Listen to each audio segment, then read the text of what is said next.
Good morning. You're watching i24 News with ongoing coverage of the hostilities between Israel and Hamas. A Hamas official in Cairo said today that Hamas and Islamic Jihad have accepted the Egyptian ceasefire proposal and are awaiting Israel's answer. Palestinian and Israeli officials confirmed Monday night that a renewed Egyptian ceasefire proposal is on the table and what some claim will be a limited ceasefire deal spanning up to a month, after which additional talks will take place. Meanwhile, Israelis woke up to a massive rocket barrage early this morning after a very quiet night. Sirens sounded in much of the center and south of the country at 6:30 a.m. local time, including Tel Aviv, the Gush Dan and Sharon regions, and Ashkelon and Ashdod. A building in Ashkelon suffered a direct hit and numerous injuries were reported, but none fatal. Another rocket was intercepted by the Iron Dome system over Gush Dan. 2 rockets were intercepted over Ashdod on Monday night, and one exploded in an open area shortly before 9 p.m. Soon after, 2 rockets were fired into northern Israel from Lebanon, one landing in an open area close to Kiryat Shmona. Israel responded to the rockets with artillery fire into southern Lebanon.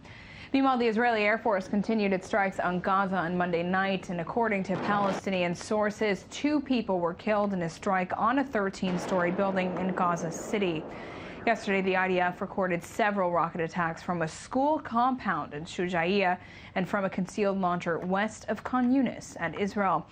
Our reporter Danny Zweibel has the latest on this morning's events in Ashkelon and the Gaza border. The Iron Dome missile defense system boasts an almost 90% interception rate against rocket attack. But this time, at 6:30 a.m., one missile was able to elude the system with tragic results. A house in the southern Israeli city of Ashkelon was directly hit by the Gaza rocket fire. 6 people were wounded, including 3 children, and 24 others taken to the hospital for light injuries. Israeli Minister of Internal Security Yitzhak Aharonovich visited the scene. I met the family members, parents and children. It was a miracle they survived. Of course, I tried to strengthen them, and I wished them all the best. The flat will, of course, be refurbished. There was a falling of a very powerful missile that created a significant collateral damage. We're talking dozens and hundreds of apartments.